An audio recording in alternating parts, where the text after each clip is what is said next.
Hello students, good morning and welcome to Chemistry Zone with Pragya madam. भाई आपका जो chapter है hello alkane hello arene, इसमें हमारा टॉपिक था chemical properties of hello alkane compound, यानी कि केमिकल रिएक्शंस हम पढ़ रहे थे और इसमें मैंने आपको सिखाया था कि हेलो अल्केन कंपाउंड में बेसिकली हमको 3 टाइप के रिएक्शंस पढ़ने हैं। इसमें एक था सब्स्टिट्यूशन, वो भी न्यूक्लियोफिलिक सब्स्टिट्यूशन,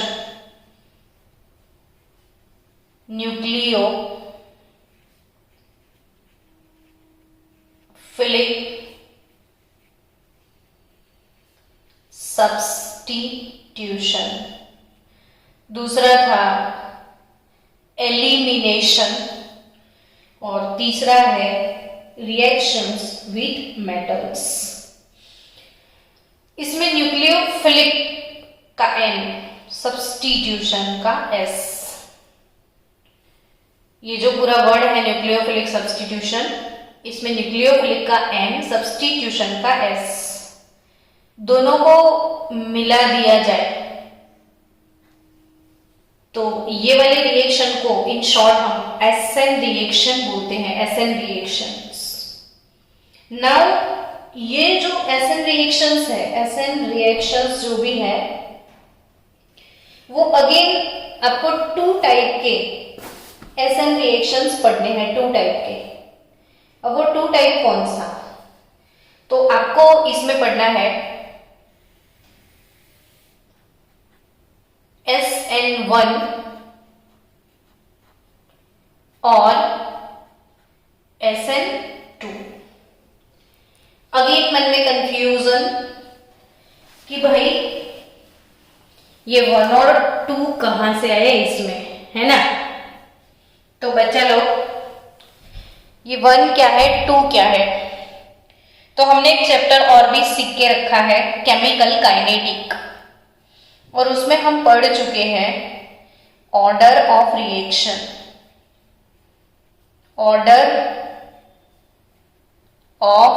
रिएक्शन, ये टॉपिक पढ़ चुके हैं।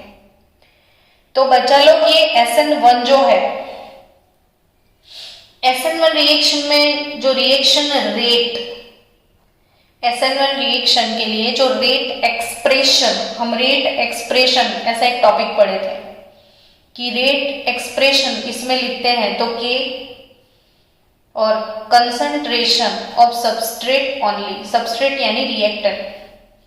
तो SN1 का जो रेट एक्सप्रेशन है ये ऐसा है, और SN2 के लिए जो रेट लिखते थे, अभी धीरे धीरे जैसे जैसे आगे रिएक्शन पढ़ेंगे ना तब ज्यादा समझ में आएगा, लेकिन मुझे शुरू करने से पहले ये समझाना तो पड़े कि SN1 SN2 है क्या। तो K सबस्ट्रेट भी और न्यूक्लियोफाइल भी, दोनों की कंसंट्रेशन पे डिपेंड करता है।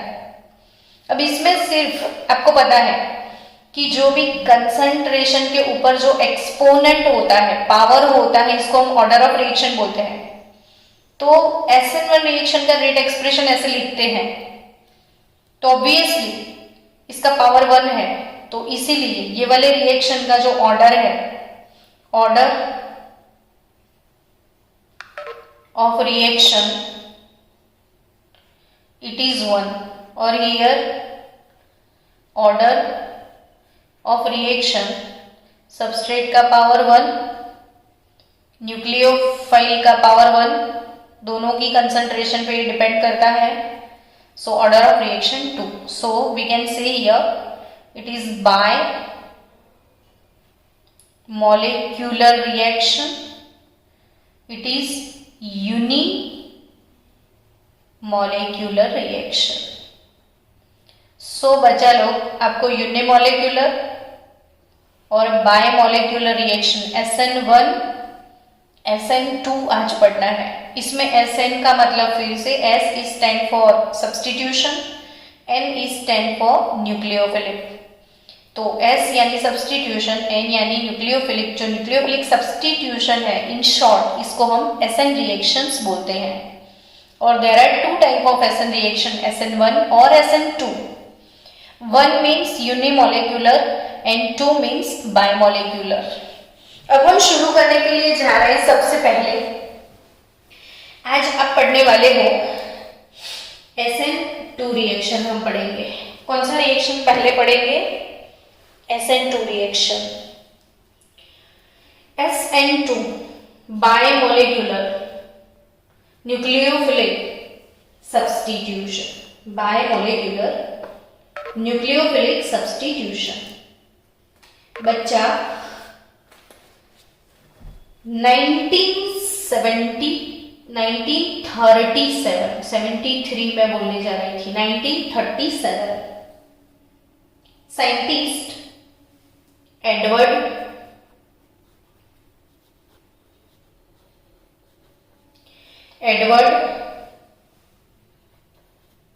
डेविस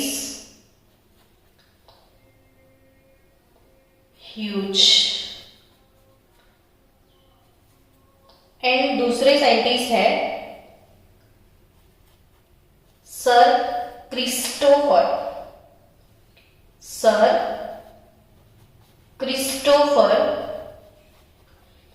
इंगोल्ड।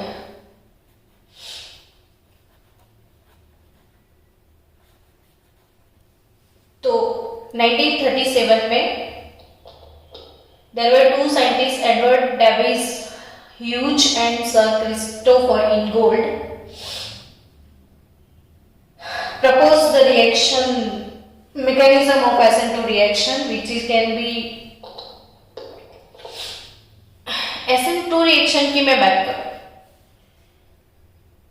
तो पहले मैं आपको रिएक्शन समझा दूं, धीरे धीरे बाद में समझ में आएगा कि ये क्या हो रहा है। आपके पास आपको एक कंपाउंड लेना है जिसको हम बोलेंगे मिथाइल क्लोराइड।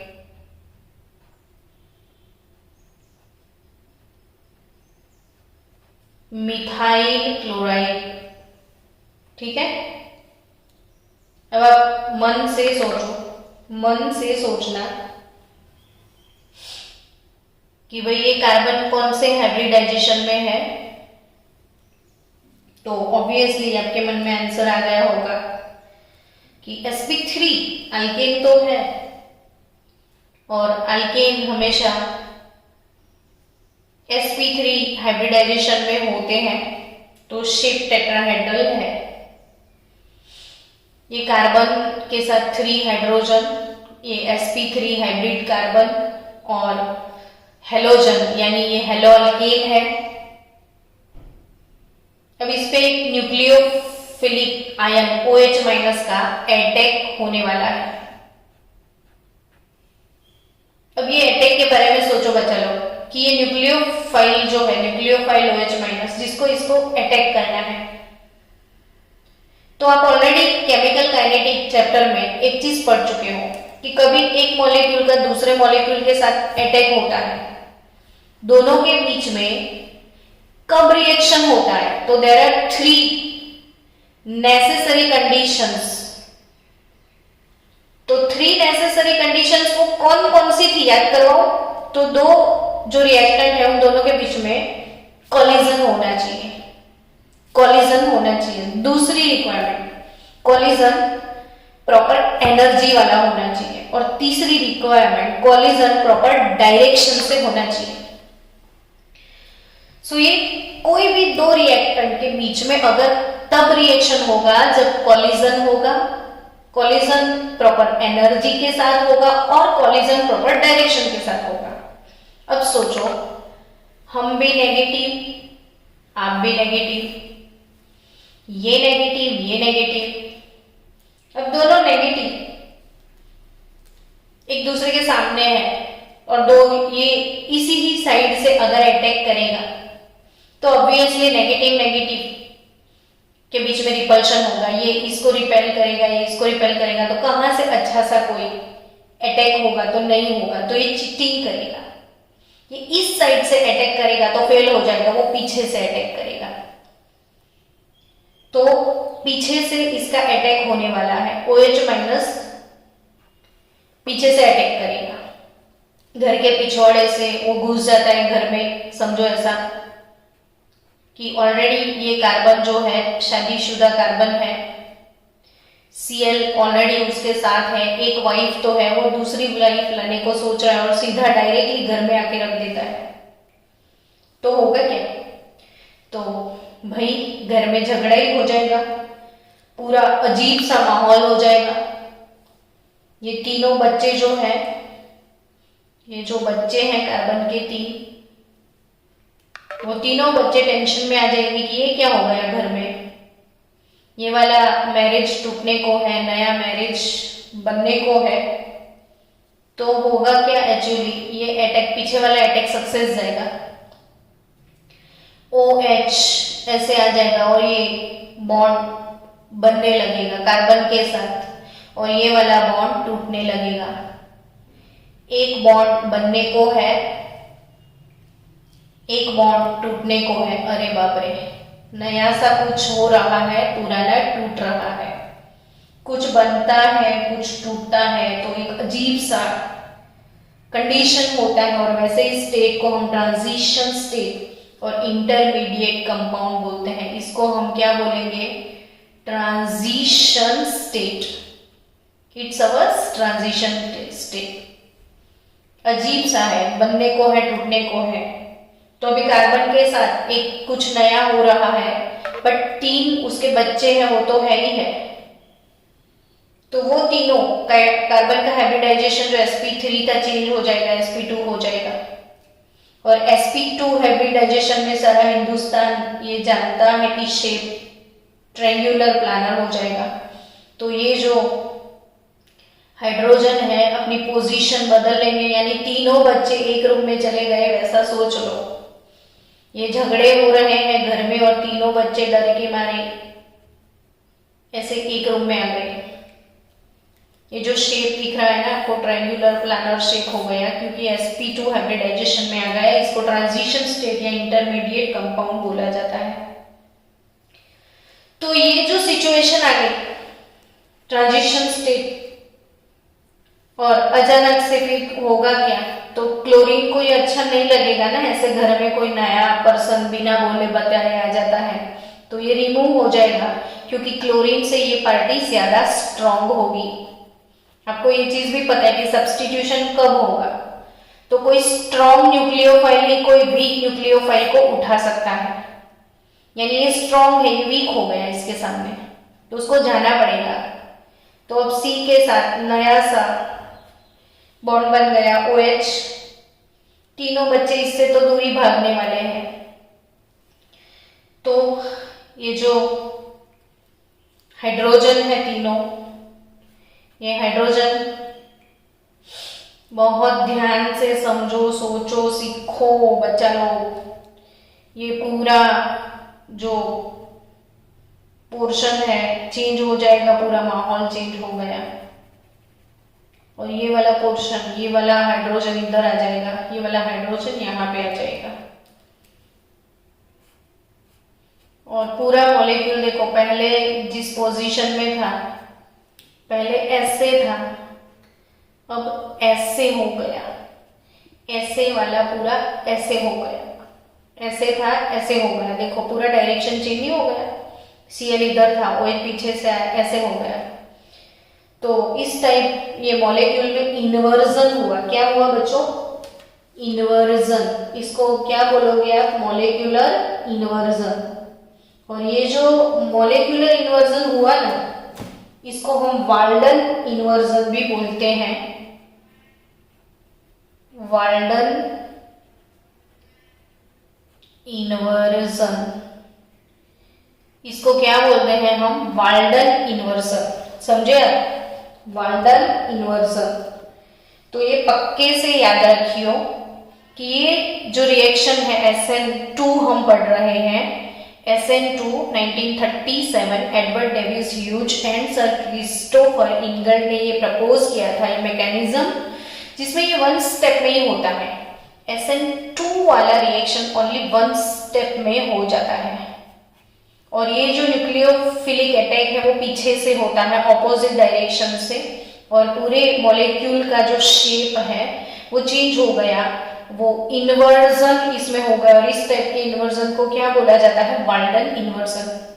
तो अभी देखो कि पूरा रिएक्शन किस पे डिपेंड करेगा, किस पे, तो ये जो है रिएक्टेंट जिसको हमको सबस्ट्रेट बोलना है, और ये जो अटैकिंग रिएजेंट है वो है न्यूक्लियोफाइल। तो rate of reaction depend upon the S and depend upon the Nu both. So we can write the rate just like that. ये वाले रिएक्शन का रेट हम कैसे लिख सकते हैं, तो rate of reaction depends upon the concentration of substrate as well as concentration of nucleophilic ion। और तभी तो इसका भी पावर 1, इसका भी पावर 1, और इसीलिए 1 + 1 इज नथिंग बट 2।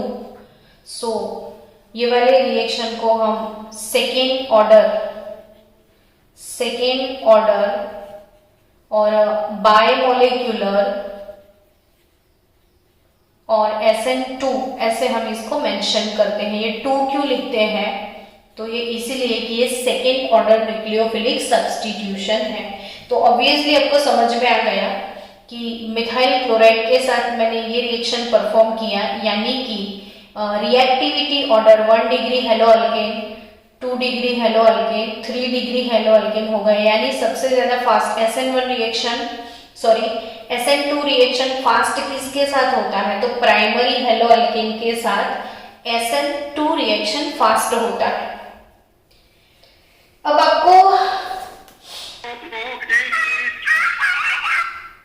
आपको ये सीखना है कि भाई अगर मैडम हमने 3 डिग्री ले लिया तो क्या, अगर मैंने टर्शरी लिया तो क्या। तो आप टर्शरी हेलो अल्केन अगर लेना चाहते हो तो कुछ और अजीब सा रिजल्ट आपके सामने आएगा। चलो हम टर्शरी लेके देखते हैं कि ये कार्बन के साथ 3 डिफरेंट अल्काइल ग्रुप है, और ये Cl। फॉर एग्जाम्पल मैं secondary butyl chloride sec butyl chloride का अगर सोचो, सेक ब्यूटाइल क्लोराइड, तो सेक ब्यूटाइल क्लोराइड कैसे बनाएंगे, देखो 1 2 3 और 4, 4 कार्बन यानी ब्यूटेन,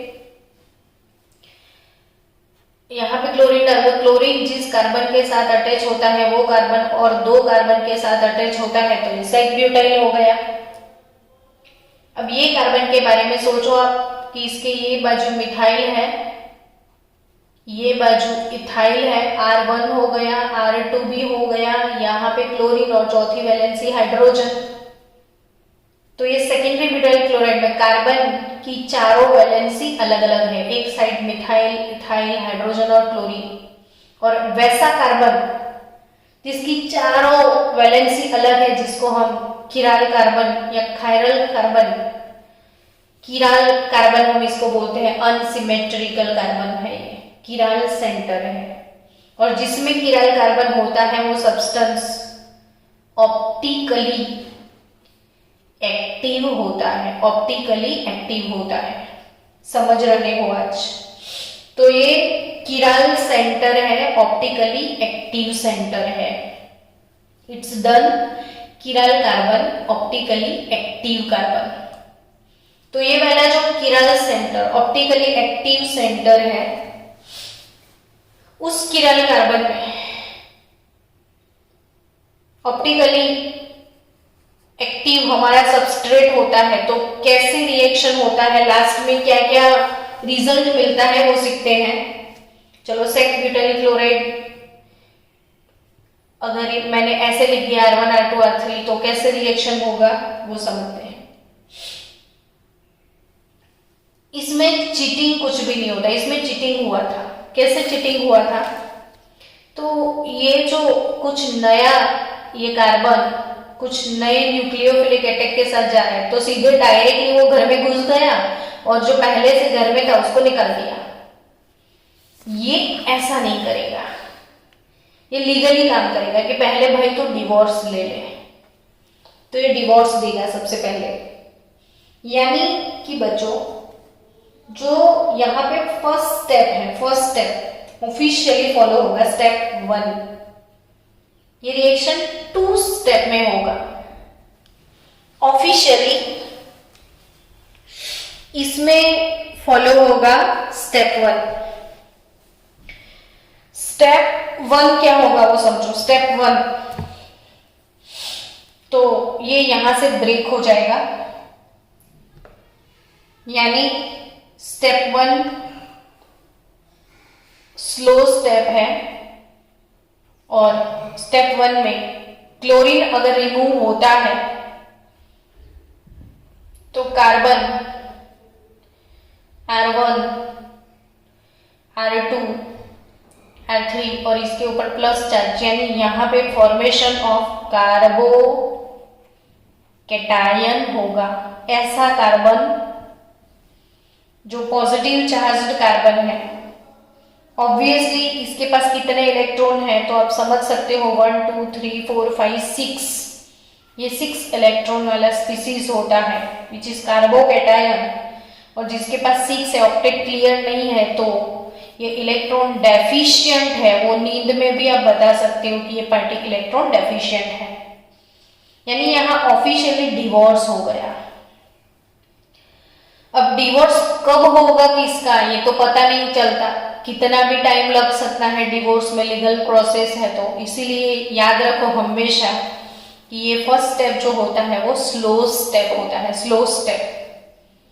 क्यों स्लो स्टेप इतना याद रखना, तो आपको तो पता है ना, केमिकल काइनेटिक में बहुत बार सुन चुके हो कि रेट डिटरमाइनिंग स्टेप हमेशा स्लो वाला होता है। स्लो, अगर स्लो चल रहा है तो रेट स्लो है। तो फर्स्ट स्टेप, 2 स्टेप में ये रिएक्शन होता है। SN1 की मैकेनिज्म हमने स्टार्ट करी है। SN1 वाला 2 स्टेप है, SN2 वाला 1 स्टेप में होता है। तो अगर मैंने कहीं ऐसा कंपाउंड लिया जो कि कायरल सेंटर है इसमें एक, और ऐसे कंपाउंड में नहीं भी है कायरल सेंटर तो भी डजंट मैटर, वो बाद में सीखते हैं। पहले ये किराल सेंटर वाला ऐसा कोई टर्शरी हेलो अल्केन है तो फर्स्ट स्टेप फॉलो करेगा और फॉर्मेशन ऑफ कार्बोकैटायन होगा। अब फिर से एक चीज ध्यान से समझो, जागते रहना सोना मत बच्चों, जागो ग्राहक जागो। ये जो कार्बन है वो sp3 हाइब्रिड कार्बन है, sp3 हाइब्रिड कार्बन है। ये वाला कार्बन sp3 हाइब्रिड कार्बन है और ये वाला कार्बन sp2 हाइब्रिडाइजेशन में चला गया। इथे ये sp3, इथे ये sp2। अब ऑब्वियसली sp2 है ना, तो एक s और 2p ऑर्बिट यूज होगी, तो कोई एक p ऑर्बिट फ्री हो गई। फिर से समझो, sp3 का मतलब एक s और 3p ऑर्बिट हमने यूज किया है। अब एक बॉन्ड ब्रेक हो गया तो एक ऑर्बिटल उसका फ्री हो गया, और वो कौन सा ऑर्बिटल फ्री हुआ, तो p, तो एक फ्री है p ऑर्बिटल। तो ये वाला कार्बोकैटायन जिसके एक बॉन्ड ब्रेक हो गया, sp3 किसी का भी शेप sp2 हाइब्रिडाइजेशन में है अगर, तो वो ट्रायंगुलर प्लानर शेप होगा, ट्रायंगुलर प्लानर शेप हो जाएगा if there is sp2 hybridisation. लेकिन एक ऑर्बिटल p ऑर्बिटल फ्री हो गया, और सबको ये चीज पता है कि p ऑर्बिटल जो है वो डबल शेप है। तो ये कार्बोकैटायन और कार्बोनियम आयन है। Carbocation having sp2 hybridization having 1 free orbital और Cl माइनस। अब नेक्स्ट स्टेप में क्या होने वाला है, स्टेप 2। स्टेप 2 के अंदर अब अटैक होने वाला है OH माइनस का। तो ये जो अटैक जब होगा तो अटैक होने के लिए there are two possible situations. अगर अटैक हो रहा है, समझो सी,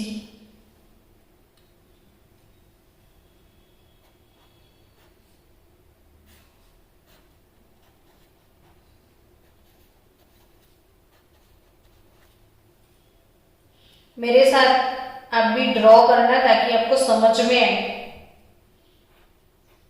बार बार ये वीडियो रिवाइज करते रहना, देखते रहना, तो आपको आ जाएगा, है ना। C plus R1 R2 R3, चलो इसके पास p ऑर्बिटल है, इसके पास भी p ऑर्बिटल है। अगर OH माइनस का अटैक हो रहा है तो ऑक्सीजन की जो p ऑर्बिट है ये अगर इसके साथ ऐसे ओवरलैप होती है या ऑक्सीजन इस साइड से ओवरलैप कर लेता है, दोनों साइड से पॉसिबिलिटी, इसके दोनों हाथ ऐसे फैले हुए हैं, दोनों हाथ फैले हुए, कोई ये हाथ भी पकड़ ले, कोई ये हाथ भी पकड़ ले, तो जिसको जहां जगह मिली वहां चला गया। कहीं किसी ने ये पकड़ा, कहीं किसी ने वो पकड़ लिया। समझे आप बच्चों? ध्यान से वही चीजें समझो कि जो ये सेकंड स्टेप होता है वो बड़ा फास्ट होता है, और ये फास्ट स्टेप में जिसको जो हाथ मिला वो ले लिया, और उसकी वजह से आपको टू मिरर इमेजेस यहाँ पे मिलने वाली है। ये प्रोडक्ट क्या बनेगी? तो obviously R1 R2 R3 OH. Maybe it is dextro, maybe it is levo. We can't say which one is dextro, which one is levo. उसके लिए तो आपको पोलरीमीटर में इसको डालना पड़ेगा। लीवो है डेक्स्ट्रो को जानने के लिए कहाँ पे डालोगे? पोलरीमीटर में। तो ये देखो मिरर इमेज, क्या मिला आपको? Mirror image. और ये मिरर इमेज जो भी है इसमें दो मिरर इमेजेस मिलते हैं बच्चों, यानी कोई एक डेक्स्ट्रो होगा, कोई एक लीवो होगा। और आपको ये चीज पता है कि equal proportion of dextro and laevo, equal proportion of dextro and levo, equal proportion of dextro and levo will give us racemic mixture. racemic mixture किसको बोलते हो कि डेक्स्ट्रो एंड लीवो का इक्वल प्रपोर्शन, तो अल्टीमेटली हमको मिलने वाला है racemic mixture। क्या मिलेगा बच्चों? racemic mixture यहाँ पे आपको मिलेगा। So you will get racemic mixture, यानी 50% डेक्स्ट्रो भी मिलेगा, 50% लीवो। लेकिन अगर आपका इनिशियल सबस्ट्रेट अगर ऑप्टिकली एक्टिव है तो आपका प्रोडक्ट भी ऑप्टिकली एक्टिव ही होगा। जैसे आपने सेकेंडरी ब्यूटाइल क्लोराइड ले लिया, तो सेकेंडरी ब्यूटाइल क्लोराइड में किराल सेंटर है। चलो हम टर्शरी की बात करें पहले। टर्शरी ब्यूटाइल क्लोराइड, तो CH3 CH3 CH3 Cl, ये टर्शरी ब्यूटाइल क्लोराइड है। लेकिन आप लोग जानते हो इधर कि 3,3 मिथाइल सेम है, और अगर तीनों ग्रुप सेम है ना, तो इसमें कोई किराल सेंटर नहीं है, तो ये ऑप्टिकली इनएक्टिव कंपाउंड है। तो जब प्रोडक्ट आएगा CH3 CH3 CH3 और OH, भले उसमें इन्वर्जन वाले मिरर इमेजेस मिलेंगे, लेकिन इसका प्रोडक्ट भी ऑप्टिकली इनएक्टिव ही होगा। लेकिन अगर सेकेंडरी ब्यूटाइल क्लोराइड है तो ये किराल सेंटर है, ये ऑप्टिकली एक्टिव है, तो इसमें से जो प्रोडक्ट आएगा वो ऑप्टिकली एक्टिव आएगा। यानी कि आपको एक चीज यहाँ पे पक्के से याद रखो कि आपका सबस्ट्रेट ऑप्टिकली एक्टिव तो आपकी product optically active, substrate optically inactive तो प्रोडक्ट ऑप्टिकली इनएक्टिव। अब आप सोचोगे कि क्या बोल रहे हैं मैडम ऑप्टिकली एक्टिव इनएक्टिव, तो मैंने पूरा ऑप्टिकल आइसोमेरिज्म आपको करवा दिया है। तो आज जो इवनिंग सेशन वाला लेक्चर है वो वो इवनिंग सेशन वाले लेक्चर में मैं ऑप्टिकल आइसोमेरिज्म के वीडियोस भेजूंगी, तो आपको वो सारे वीडियोस आज देखने के बाद, नोट्स बनाने के बाद मुझे आपको सेंड करना है। तो आप मुझे वो सारा प्रोफाइल अब देख लो बीच में। ये hello alkane hello Erin chapter के जो एक्स्ट्रा 6 लेक्चर्स है वो पहले से ही मैंने बना के आपको दे दिए हैं, तो इसमें इंक्लूड होंगे। तो आज शाम को आपको वो वीडियोस मिलने वाले हैं, वो देख के आप कंप्लीटली सीख लेना कि क्या ऑप्टिकली एक्टिव किसको बोलते हैं, ऑप्टिकली इनएक्टिव किसको बोलते हैं, रेजेमिक मिक्सचर क्या है, डेक्स्ट्रो रोटेटरी क्या है, लीवो रोटेटरी क्या है, वो सब चीजें मैंने सिखाई हुई है। सो बच्चों, हमेशा slow step rate determining step होता है। तो रेट कैसे लिखेंगे ये वाले रिएक्शन का? तो रेट इज नथिंग बट के कंसंट्रेशन ऑफ सबस्ट्रेट ओनली। ये वाले रिएक्शन का रेट स्लो स्टेप फर्स्ट वाला था, और फर्स्ट वाले रिएक्शन का जो रेट है वो खाली सबस्ट्रेट पे डिपेंड करता है। देखो, ये फर्स्ट स्टेप जो था इसमें हमको कार्बोकैटायन मिला था, ये फर्स्ट स्टेप था, स्लो स्टेप था, तो रेट हमेशा स्लो स्टेप पे डिपेंड करता है। तो स्लो स्टेप के हिसाब से रेट कैसे लिखोगे आप? तो rate slow step rate is equal to K concentration of S only. इसीलिए ये वाले रिएक्शन को SN1 बोलते हैं, जो कि 2 स्टेप में होता है। SN1 कितने स्टेप में होता है? 2 स्टेप में होता है। अब SN1 रिएक्शन जो है, SN1 रिएक्शन किसके साथ फास्ट होता है? तो अगर मैंने CH3Cl हेलो अल्केन लिया, या कहीं मैंने CH3 CH2 CH2 CH2Cl normal butyl chloride लिया, और अगर मैंने नॉर्मल नहीं लिया, सेकेंडरी ब्यूटाइल क्लोराइड लिया, या मैंने टर्शरी ब्यूटाइल क्लोराइड लिया, तो अगर मैंने नॉर्मल ब्यूटाइल क्लोराइड लिया और इसका सब्स्टिट्यूशन रिएक्शन होगा, तो ये फॉलो करेगा SN2 और ये फॉलो करेगा SN1। तो सबसे बड़ा क्वेश्चन, ऐसा क्यों होता है ना? ऐसा क्यों होता है कि अगर वो 1 डिग्री है तो SN2 देता है, अगर ये टर्शरी है तो SN1। तो यहाँ पे कोई भी कंपाउंड है, अगर इसका न्यूक्लियोफिलिक अटैक हो रहा है तो कंपटीशन होगा SN1 SN2 का, और जो विनर बनेगा वो वाला रिएक्शन हो जाएगा। तो दोनों के साथ कंपटीशन होगा नॉर्मल में, तो SN2 विनर बनेगा, इसमें SN1। क्यों ऐसा? तो कि भाई SN1 में जो कार्बोकैटायन बनता है, तो SN1 रिएक्शन जो है वो totally depends upon the stability of carbocation. When wait for 1 minute.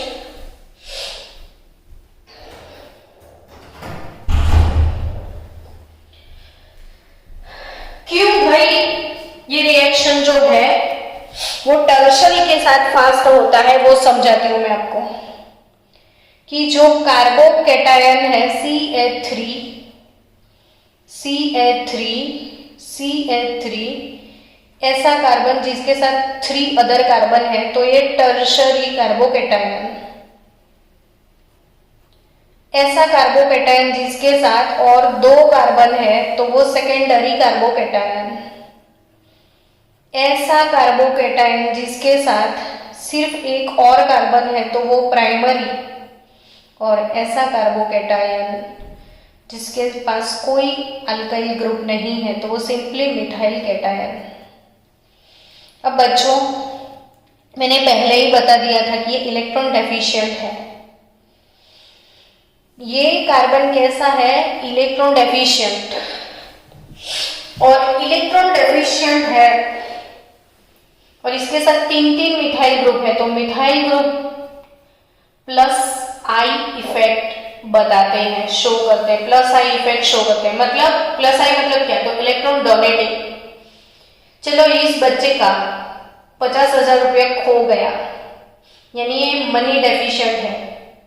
इसके साथ 3 और फ्रेंड्स हैं, सारे फ्रेंड्स इसको थोड़े थोड़े पैसे डोनेट करेंगे तो ऑब्वियसली इसको अच्छा लगेगा, ये स्टेबल हो जाएगा। वैसे ही बच्चों समझो कि ये जो कार्बन है उसके पास इलेक्ट्रॉन की डेफिशिएंसी, और ये तीनों फ्रेंड उसको मिलके इलेक्ट्रॉन डोनेट करेंगे, इसको इलेक्ट्रॉन डोनेट करेगा, ये इलेक्ट्रॉन पुश करेगा, ये भी इलेक्ट्रॉन पुश करेगा, तो ऑब्वियसली ये स्टेबल हो जाएगा।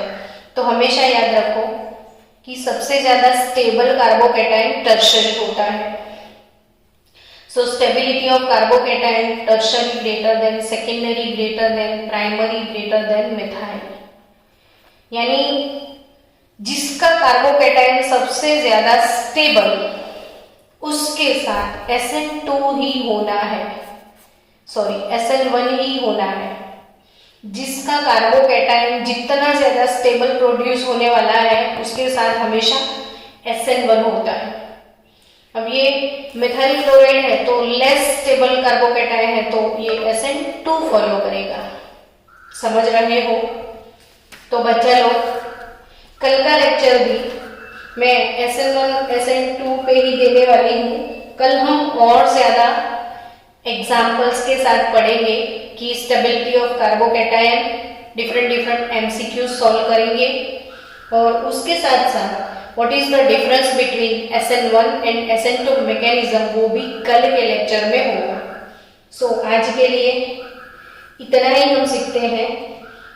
कल और ज्यादा डिटेल में जाएंगे तो कल फिर से SN1 और SN2 को